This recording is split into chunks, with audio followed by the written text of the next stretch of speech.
Right, where should we go to next? Well, we mentioned some of the results from counties surrounding London. Let's take a closer look at Surrey, where the former Chancellor Jeremy Hunt narrowly clung on to his seat. And elsewhere in the county, the Lib Dems made inroads. My colleague Victoria is in Guildford with a sense of the changing picture there in Surrey. Hi, Victoria. Hi, a changing landscape indeed, Riz, and we were hoping to show you a bit more of it this evening, looking down over Guildford, but the rain has got other ideas, I'm afraid. Things have changed significantly here. This has been really the blue wall, Surrey, for as long as anyone can pretty much remember. Guildford did have a short flirt with the Liberal Democrats back in 2001, but it didn't last for very long. Overnight, that changed completely. Half of the constituencies in Surrey are now having moved from the Conservatives to the Liberal Democrats. And we can have a look at how the night panned out. The bounce in the polls coming. The Liberal Democrats and their leader Ed Davey wanted to get noticed in Surrey, and that's what their campaign did. From swing dancing in Guildford, a key target seat, to forest school skills in Woking, the party set out to break through the Conservative blue wall.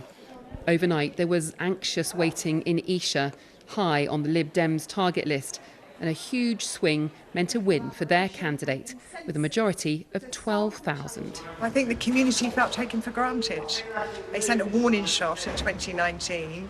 I don't think the government or the MP heeded that. On to Woking, where the Lib Dems took the seat from the Conservatives for the first time ever. It's been more than 100 years since Woking has been represented by anyone that isn't a Conservative.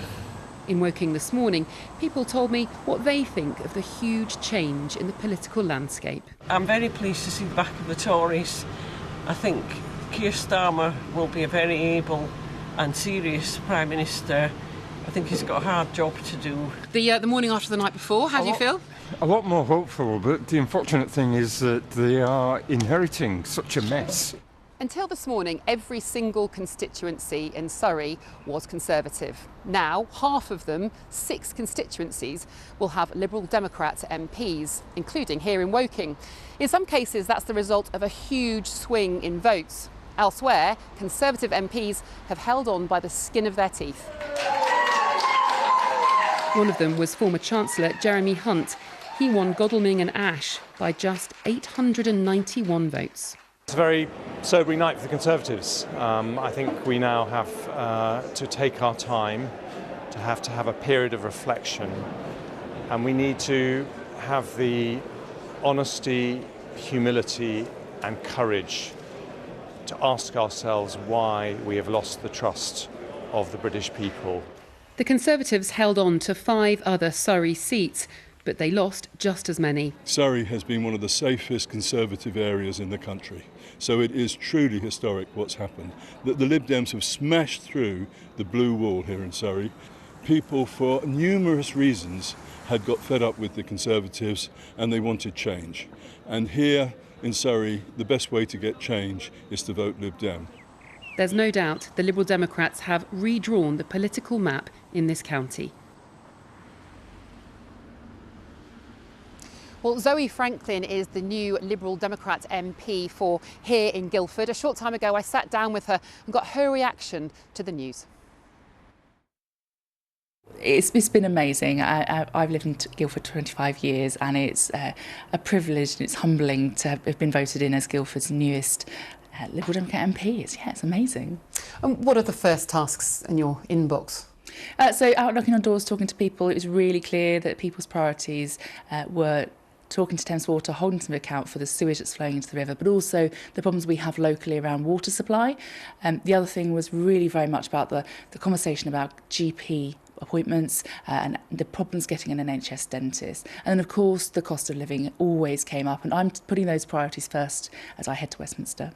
You are now one of 6 Liberal Democrat MPs in Surrey, the first time that's ever happened. Will it make a difference to you and the work that you're going to be doing, surrounded locally, as it were, by other Liberal Democrat MPs? Oh, absolutely. I mean, having many communities across Surrey represented by Liberal Democrats means that they will have strong community voices, but also we can work together as a bigger Liberal Democrat voice for Surrey in Westminster. And I think that's a really powerful thing. There are so many shared areas where we can work. The water problems, the GPs, they don't just stop at the border of our constituencies. We can work on those things together. There has been a bit of criticism of the Liberal Democrat leader, Ed Davey, about the campaign that he ran, that it was essentially a bit of style over substance, lots of jumping off things and swimming in things. Are you worried that the policy has got lost in this campaign?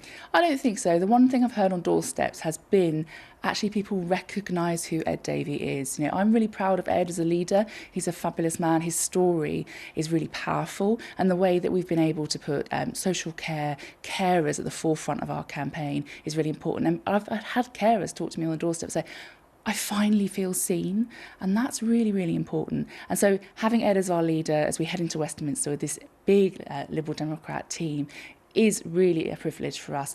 And yeah, it's changed people's perspectives of the Liberal Democrats for the better, and that's exciting. Now, there are still large parts of Surrey which are blue, of course. I mean, just to name a couple, Runnymede and Weybridge, Spelthorne, East Surrey, they didn't change hands at all, but the Conservative presence is significantly reduced. And now, of course, come the questions of why. Back to you, Ez. Absolutely. Vic, in Guildford, thank you so much.